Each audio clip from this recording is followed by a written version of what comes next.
Oh yeah, my mid. Yeah, let's talk about Swerve.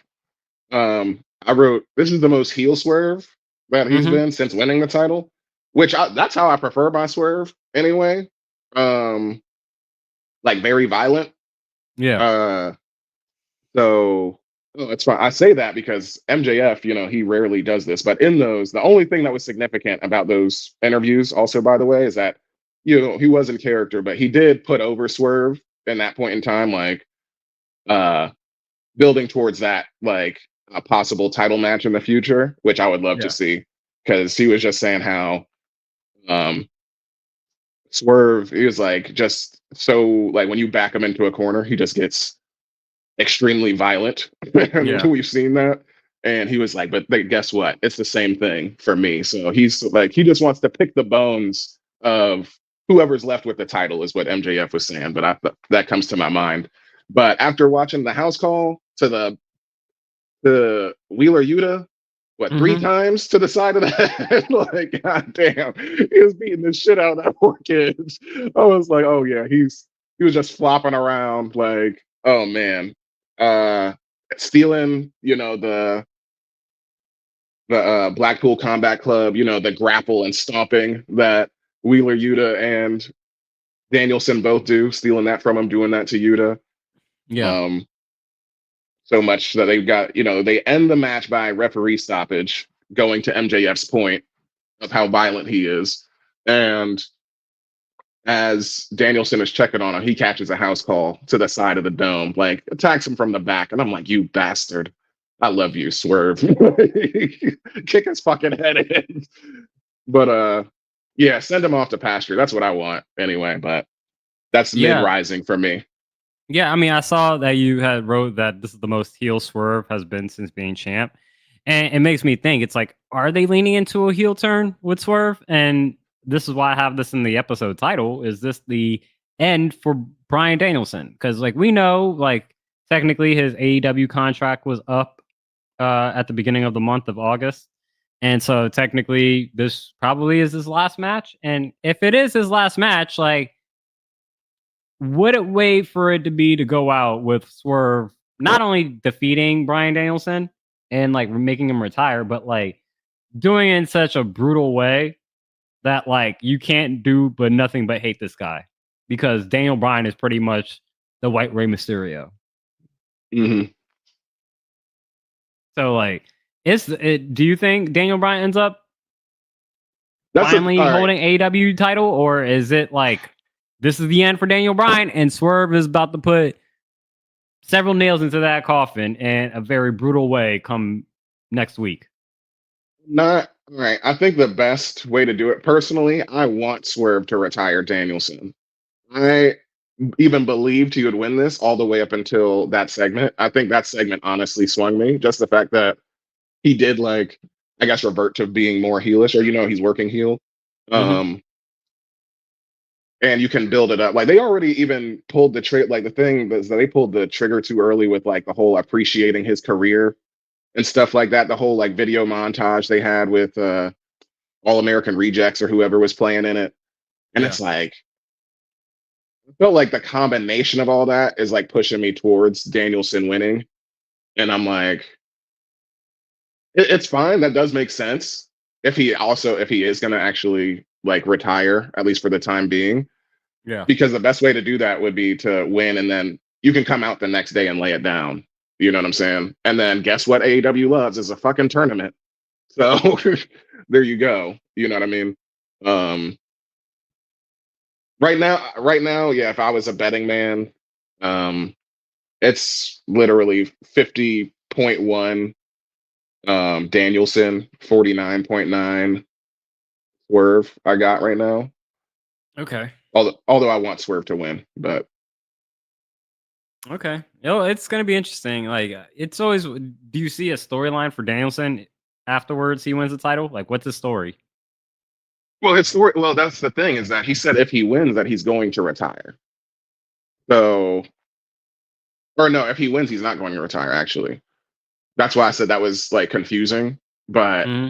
I think his story is already being built by Swerve, where it's like he's been the one saying, like, hey, keep the promise to your family. You know what I'm saying? So he's actually Yeah. doing that kind of work for him, I think. Or maintaining that in the front of our memory. You know what I'm saying? Because Danielson said that a while back. So Do you think Danielson loses, but then pulls a Leo from Wolf on Wall Street? which is a You remember from like Leo on Wolf on Wall Street when he was like, "I'm not I'm fucking saying which leaving. part? I'm not fucking leaving." Oh, yeah, okay. I That's the mean, main part. I would hope. I mean, I would like. That's the thing is that like they said this on Ringer Wrestling show is that also like Ric Flair ruined this like wrestling retirement for all wrestlers. You know what I'm saying? Like just being that old and like having the last match and the last match. And then even the last match, like literally what, Mick four Foley years did it ago? before him. Terry Funk did the exact same thing. It ain't just Ric So Flair. well, yeah, well, he's the most recent and the oldest. That's why I say that. But Yeah. yeah, he's not the only one. But that's why it's hard to believe, you know, that he is going to retire. Because what I would believe is that he's retiring and he's keeping the promise to his family, right? But that just gives you an out because you can be like, oh well, Bree said it's all right, or I talked to my daughter and she said I like it when you wrestle, Yeah, I Daddy. mean, That'll even be if the he return promo. loses, I could see him coming You know? back in months.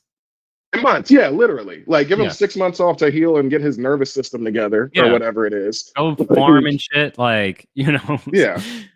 So that's what that return would be. I can definitely see that, but I would hope that. I mean, because it's gotta feel retired. Like, you gotta for him to feel retired, you gotta see him in like drinking beer. Like, I gotta see the pot belly. You know what I'm saying? He's got Coming to out. I gotta know graduate, you're not man. training. That's what I say. He's got to graduate. Like right now, you're just like an elder statesman on the main roster, and I need you to get to that Jeff Jarrett level where like you're just literally just like a legend. You know what Yeah. I'm saying? Oh, I think yeah, that's like a Legends contract. Yeah, yeah. I you know what got I'm what saying? you're Like saying. that's the same thing with Chris Jericho. It's like Chris Jericho, if he was on a Legends contract, like Jeff Jarrett or like, you know, Jake the Snake or whoever one of these old guys that be coming in, perfect. But if you hear just like any normal dude, like on a regular active roster, it's like, all right, bro. Like I mean, it's Danielson is 2020, one of the it's best wrestlers 2024. ever. Danielson's one of the Okay. best wrestlers ever, Wrestlers come and and go, I'm bro. just Jared hold Rice on. is I'm one of just the best saying. receivers of all time. I'm just saying you're trying to put him out to pasture like it's not injury based. Like he's not old. Like Daniel Bryanson is, or yeah, Daniel Bryan is not, or Dude's shit. I nearly keep saying 50. Bryan I bet Danielson you. is not nearly 50. Go What ahead is and tell he? me how old he is. 43. I would exactly. He's got time. He's even got 20. Let's even say, if go ahead. yeah, I was just saying even if like we were to just give him like an extra what 3 years. Like it's got to feel that long. I think it's got to be like 3 years you're retired for it to feel that way. You know what I'm saying? Yeah. He's But you not got to quite there cross on like Jericho's level yet, but no, I do yeah, think from a health Jericho. level, it's just like, all right, yeah, dude, Yeah, like, from that's what ages him is his yeah. injuries. You know what I'm saying? So it's like, all right, from a wrestling fan breaking the fourth wall, breaking kayfabe, it's like you don't want this guy to break his neck. The same thing with Edge. Like Edge was legitimately retired. That's why when Edge came back, that was fucking huge. Like Edge was gone for how long? Six, Yeah, seven, good. eight? Like 6 years, 8 I don't years, know. yeah, like that. I don't know how long, but yeah, it's got to be over like 4 or 5 for sure for you to feel retired. But I hope he does because I mean that would be him putting over like that would be the biggest thing ever for Swerve. That's even more establishing Do you think of Swerve a needs a person. not a refresh, but a I guess not a refresh, but at least a little bit of a an energy boost? Do you think I guess he's I can been see a little that. stale? I don't want to say stale, but if you see has it plateaued, and we kind of need something to kind of like bring up the levels again. Personally, don't think so, but I can see how people would think that. Um, because he's more so like floating from like it's rivalry of the week kind of thing, or rivalry of the pay-per-view cycle, you know what I'm saying, kind of thing, Hmm. where like just the length of his title run is it's been long enough for him to be a legit champion, and I can see how people would want him to drop it, but